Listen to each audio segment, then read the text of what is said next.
أعوذ بالله من الشيطان الرجيم بسم الله الرحمن الرحيم الذين يؤمنون بما أنزل إليك وما أنزل من قبلك وبالآخرة هم يوقنون صدق الله العظيم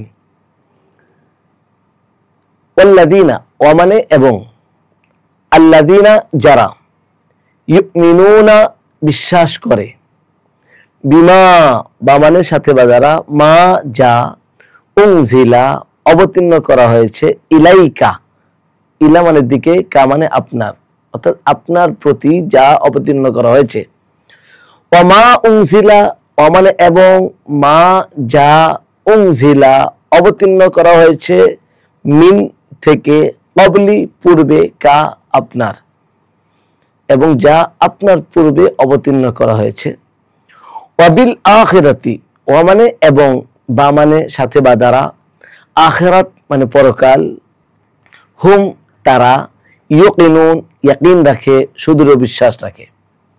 পুরো আয়াতের অর্থ দাঁড়ালো এবং যারা আল্লাযীনা ইউমিনুনা বিমা উনজিলা ইলাইক যারা আপনার প্রতি বিশ্বাস স্থাপন করে এবং আপনার পূর্বে যা আপনার প্রতি যা নাজিল করা হয়েছে তার প্রতি বিশ্বাস করে এবং আপনার পূর্বে যা নাজিল করা হয়েছে তার প্রতি বিশ্বাস করে এবং পরকাল মৃত্যুর পরবর্তী জিন্দেগি আখিরাতের উপরে পরিপূর্ণ বিশ্বাস এবং ইয়াকিন রাখে। এই আয়াত থেকে সূরা বাকারার 4 নম্বর আয়াত থেকে আমরা তিনটি জিনিস শিখতে পাই। এই আয়াতটি মূলত পূর্বের আয়াতেরই ধারাবাহিকতায় মুত্তাকিনদের সিফত বর্ণনা করা হচ্ছে, মুত্তাকিনদের গুণাবলী বর্ণনা করা হচ্ছে। এই আয়াতের মধ্যে তিনটি গুণের কথা বলা হয়েছে এবং এই আয়াত থেকে আমরা তিনটি বিষয় শিখতে পাই। বিশ্ববিখ্যাত দায়ী মাওলানা কালেম সিদ্দিকী দামাত বরকাতুহুম ও তার সিনাদুন খলিফা মুফতি জুবাইর আহমদ রচিত অমুসলিম দাওয়া বিষয়ক 2450 টাকা মূল্যের 26টি বই অফার মূল্যে মাত্র 990 টাকা। বিস্তারিত জানতে 0798418 এক নাম্বার, আল্লাহ সুবহানাহু ওয়া তাআলা বলছেন যারা আপনার উপরে যা অবতীর্ণ করা হয়েছে তার উপর বিশ্বাস করে বিমা উনজিলা ইলাইকা অর্থাৎ হে নবী সাল্লাল্লাহু আলাইহি সাল্লাম আপনার উপর যা অবতীর্ণ করা হয়েছে অর্থাৎ কোরআন এবং কোরআন ছাড়াও যে সমস্ত বিধিবিধান যে সমস্ত হুকুম আহকাম আল্লাহ পাক অবতীর্ণ করেছেন অনেক বিধান যেগুলি রাসূলুল্লাহ সাল্লাল্লাহু আলাইহি ওয়াসাল্লাম সুন্নাহর মাধ্যমে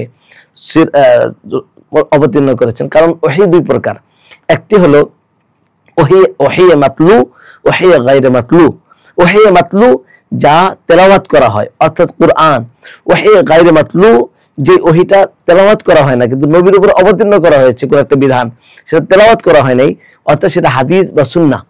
কারণ নবীজি সাল্লাল্লাহু আলাইহি সাল্লাম বলেছেন তারাকতু ফিকুম আমরাইন লান তাদিল্লু মা তামাসসাকতুম বিহিমা কিতাবাল্লাহ ওয়া সুন্নতি রাসূলি। একটা হলো যে আমি তোমাদের কাছে দুইটি জিনিস রেখে যাচ্ছি, একটা হলো কিতাবুল্লাহ কোরআনুল কারীম আর আমার সুন্নাত। এই দুইটা জিনিসকে যতক্ষণ পর্যন্ত তোমরা আঁকড়িয়ে ধরবে তোমরা বিভ্রান্ত হবে না, পথভ্রষ্ট হবে না। তো ওহী দুই প্রকার, এজন্য আল্লাহ পাকের পক্ষ থেকে আসা ওহী চাই সেটা কোরআনের মাধ্যমে হোক অথবা সুন্নাহর মাধ্যমে হোক, উভয়টির উপরে আল্লাহর পক্ষ থেকে আসা প্রত্যেকটা বিধানের উপরে আমরা পরিপূর্ণ বিশ্বাস স্থাপন করব। এটা একটা জিনিস শিখতে পেলাম। আরেকটা জিনিস শিখলাম সেটা হলো নবীজির পূর্বে আল্লাহ পাক বিভিন্ন নবীর কাছে বিভিন্ন রাসূলের কাছে বিভিন্ন সাহিবা কিতাব অবতীর্ণ করেছেন, কিতাব দিয়েছেন, ওই সবগুলির উপরে আমরা বিশ্বাস স্থাপন করব। অর্থাৎ পূর্বে কিতাব নাজিল হয়েছে ওগুলো বিশ্বাস করব আর মানব কোরআনকে। কারণ যুগে যুগে আল্লাহ সুবহানাহু ওয়া তাআলা নবীদের উপরে সাহিবা ওহী অবতীর্ণ করেছেন, কিতাব অবতীর্ণ করেছেন। পরবর্তী কিতাব আসার পূর্বে কিতাব রহিত হয়েছে, হুকুম আহকামগুলি রহিত হয়ে গিয়েছে। আর পূর্বে হুকুম আহকামগুলি একত্রে সর্বশেষ যে কিতাব অবতীর্ণ হয়েছে তার উপরে দিয়ে দেওয়া হয়েছে। ঠিক সর্বশেষ অবতীর্ণ হয়েছে কোরআন। এই জন্য কোরআনের মধ্যে পূর্ববর্তী যত বিধানগুলি আছে ওই বিধানগুলি চলে আসছে। এই জন্য আর এই বিধান এই সর্বশেষ কোরআন নাজিল হওয়ার কারণে পূর্ববর্তী সকল হুকুম আহকামগুলি রহিত হয়ে গিয়েছে।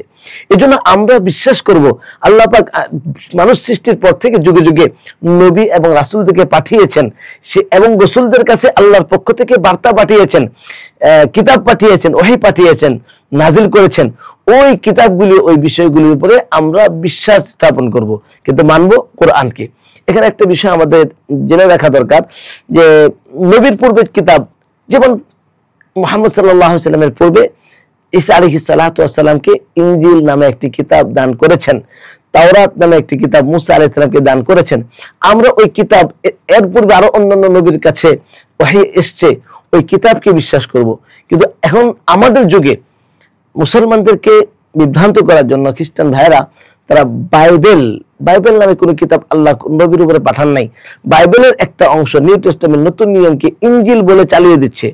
অনেক মুসলমানরা ধোঁকায় পড়ে এই ইনজিলকে, ওই কোরআনে বর্ণিত যে ইনজিল, ওই ইনজিল মনে করে এটাকে বিশ্বাস করা শুরু করে, বলছে এইটাকে বিশ্বাস করা যাবে না, কোরআনে বর্ণিত যেটা সেটাকে বিশ্বাস করতে হবে। এই বর্তমান আমাদের সামনে বিকৃত যেটা বাইবেলকে ধোঁকা দিয়ে মুসলমানদের সামনে ইনজিল বলে পেশ করছে, এটাকে বিশ্বাস করা যাবে না। এই জন্য আমরা বিশ্বাস করব পূর্ববর্তী সকল কিতাবগুলির উপর যেটা আল্লাহ পাঠিয়েছেন। আর আমাদের কাছে বর্তমান ইনজিল বলে যেটা আমরা দেখি, এই ইনজিল, এই বাইবেল, এটা আল্লাহ পাঠাননি।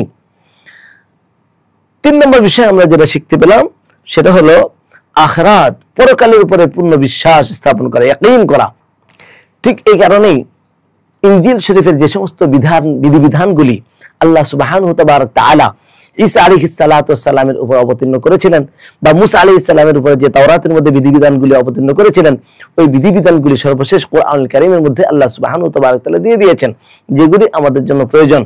এই জন্য আমাদের ওই পূর্বের কিতাবের গুলির বিধিবিধান আমাদের অনুসরণ এবং প্রয়োজন নেই, আমাদের কোরআনটাকে অনুসরণ করতে হবে এবং মানতে হবে। ওই পূর্ববর্তী কিতাবগুলিকে আমাদের মানার প্রয়োজন নেই। 3 নম্বর বিষয় আমরা যে জিনিসটা শিখতে পেলাম সেটা হলো পরকালের উপরে বিশ্বাস স্থাপন করা, মৃত্যুর পরে জিন্দেগির উপরে বিশ্বাস স্থাপন করা, মৃত্যুর পরে জীবন, মৃত্যু বরণ করা, মৃত্যু হবে, আমাকে দুনিয়া ত্যাগ করে পরকালে যেতে হবে, আরো একটা জিন্দেগিতে যেতে হবে, সেটাই হলো আমার প্রকৃত জিন্দেগি, সেটাই হলো আমার প্রকৃত জীবন, সেটা হলো আমার চিরস্থায়ী জিন্দেগি, অনন্তকালের জীবন। এই দুনিয়ার জীবন এটা হলো খুবই অস্থায়ী, খুবই ধোঁকার জিন্দেগি, এটা শেষ হয়ে যাবে, কিন্তু পরকাল আমার থেকে যাবে। আর সেই পরকাল, মৃত্যুর, আমার পরকালের সফর আমার শুরু হয় মৃত্যু দিয়ে। এই মৃত্যুর উপর আমার বিশ্বাস স্থাপন করতে হবে।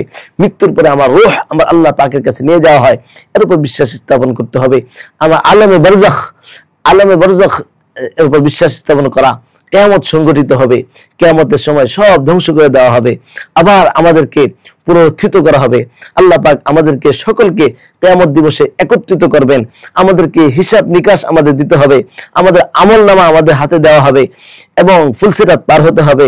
এরপর আমার জান্নাত জাহান্নাম, আল্লাহর হিসাব ফয়সালা যাদের হবে তারা জান্নাত জাহান্নাম, অর্থাৎ পরকালের প্রত্যেকটা ধাপের উপরে মুমিনের পরিপূর্ণ ইয়াকিন এবং বিশ্বাস স্থাপন করতে হবে, তাহলে আমরা হেদায়েত পেতে পারবো। এই জন্য আমরা জানতে পারলাম মুত্তাকিনের যে 3টি সিফত, যা আমাদেরকে নবীজির উপর যা অবতীর্ণ করা হয়েছে কোরআন এবং ওহীর উপর বিশ্বাস স্থাপন করতে হবে। পূর্ববর্তী কিতাবগুলির যেগুলি ছিল সে ওই যে অবস্থায় আসছিল ওই অবস্থার উপরে, বর্তমান অবস্থা নয়, পূর্ববর্তী সেই অবস্থায় নবী আল্লাহ যে অবস্থায় পাঠিয়েছেন ওই অবস্থার উপর বিশ্বাস স্থাপন করতে হবে এবং আমাদেরকে পরকালের উপরে পরিপূর্ণ ইয়াকিন রাখতে হবে।